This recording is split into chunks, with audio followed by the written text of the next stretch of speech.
Alrighty, so there we go. That is pretty much it in terms of the Leeds Cup group stage. All the games are finished, and now we are getting ready to start the round of 32 starting tomorrow. And today we saw the final team that, of course, have clinched their spot into the next round. That is the New England Revolution. And this game, I think this is one that we kind of saw the downside in terms of having PK shootout in every Leeds Cup game that ends in a tie because, well, there has been some PK shootout that decide who moves on and who gets eliminated.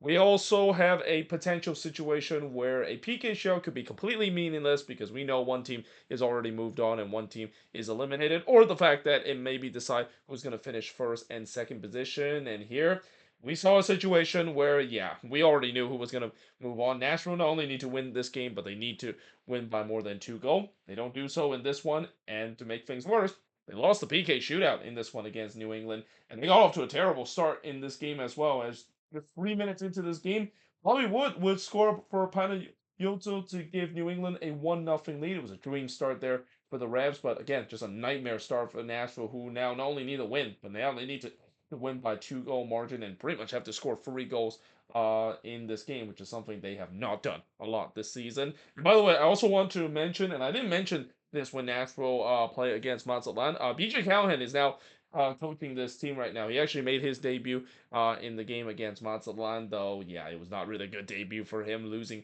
that one, and this kind of goes the same thing as they lose this one. But if there is good news for Nashville in this one, now BJ Callahan maybe will get a chance to have at least almost 3 weeks to try to get the tactics in this team during training because again, one of the thing when you decide to make a head coaching change in the middle of the season is obviously you're gonna get the new head coach boost, but you also want to have a time period where a head coach can basically put in the tactics, whether in training or in games, to get things going. And if BJ Callahan can work things out, because I think what was also kind of interesting watching the style that he implemented to this national team, it's completely the opposite of what we've seen with Gary Smith. In fact, this game felt like it's kind of the opposite of what I expect a Nashville game to be. A Nashville game usually is seeing a team that doesn't have a lot of possession and doesn't really have a lot of chances, and they go on the counter and also be lethal on the set pieces. But instead, this game was kind of the opposite. It was Nashville the one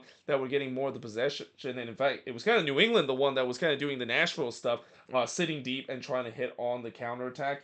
So that being said, in the ninth minute, Shuffleboard looked to respond, but he missed wide there before Jasper throws one that was deflected and goes one. I thought it was a good response for Nashville as they were pressed to try to get the equalizer. Lovitz puts it wide on the volley. The shots were free to for New England early in this game, though more it had a shot that was deflected and goes right to Ivicic before Ismail Bajatovic would hits one right to Willis. Ivicic then denied Shackelford from close range. The shots were now 7-5 for Nashville up to this point, but the problem so far, only one shot on goal for Nashville. So yeah, you can have a lot of shots in the game, but if you don't put it on target or only putting one there, it's no surprise why Nashville kind of struggle in terms of score goals. And again, New England, they were happy to just kind of sit back and allow Nashville having the possession. Mukhtar did try to tie it up, but he puts it high from long range. But as we were heading to the halftime interval, Sam Surridge would score from Yazbek to tie the game up at one apiece, and exactly what Nashville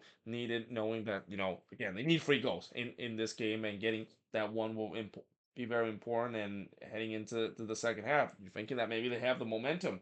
Well, Yazbek did had a shot that took a deflection and go onto the roof of the net in the 48th minute for a corner. There was a lot of corner for Nashville in this game, and again, with so many corners in this one, this is where they really miss Walker Zimmerman. And Walker Zimmerman not available in this game because he didn't make it back with Nashville back from France after being with the U.S. Olympic team. And honestly, if he was in this game, I guarantee that one of these corner will be hit into the back of the net by Walker Zimmerman. He is a guy that is the dangerous man for Nashville in terms of set piece opportunity, especially from the corner, and I feel like they really miss him in this game. Again, knowing that they need 2 goals Nashville to advance, they were on the front foot looking to try to get one of those back. Bunbury would put it wide from close range in the 60th minute. Be interesting to see if Theo Bunbury scoring this game would he celebrate against his former team. I wouldn't assume so because he's been a long time with the Revs and really begin his career with the New England Revolution.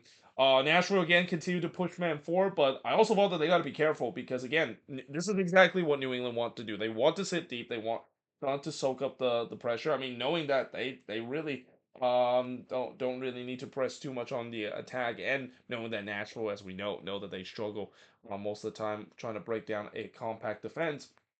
Feels like they were comfortable to give up those possession and trying to give Nashville a little taste of their own medicine of hitting on the transition. And really, as the time winds down, again, the Revs, they were sitting in this low block, and Nashville was still trying to chase to not only get the lead but also the 2 goal advantage. But they weren't really creating too much chances.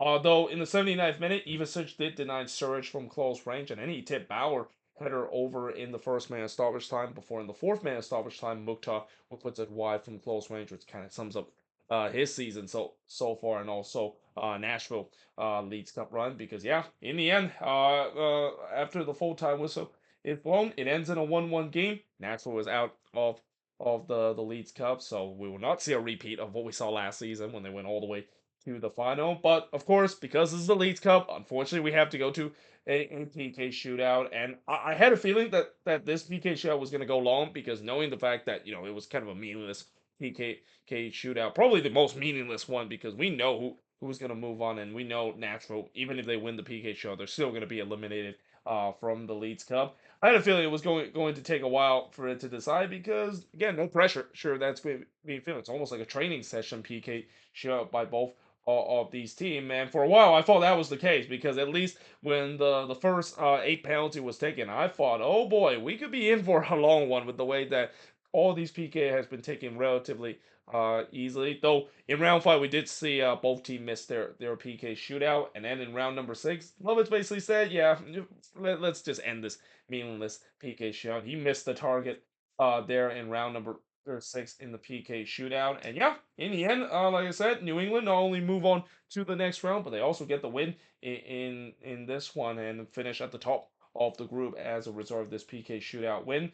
But the shots in this one, 19 shots for the 7 that New England has, 5 shots on goal for the 3 that New England has, no shots off target for the 5 that Nashville has, 9 shots as blocked for the 3 that New England has, and possession-wise 45% possession compared to 55% possession that Nashville has. With this win, New England, of course, will be playing against NYCFC in the round of 32, and also the other matchup that was still to be decided is DC, seeing whether they're going to be playing New England or NYCFC in the round 32. It looks like they're going to be playing against Mazatlan in the round of 32, which I'm assuming that game is going to be at Audi Field, but there's no guarantee because we know their home game in the Leeds Cup against the Liga MX team had to move somewhere because of the bad pitch condition. But yeah, again, well, this is a good win for New England, and again, they kind this was kind of the game plan for Caleb Porter, knowing that they don't really need to win this game. Heck, they could even lose just by one goal.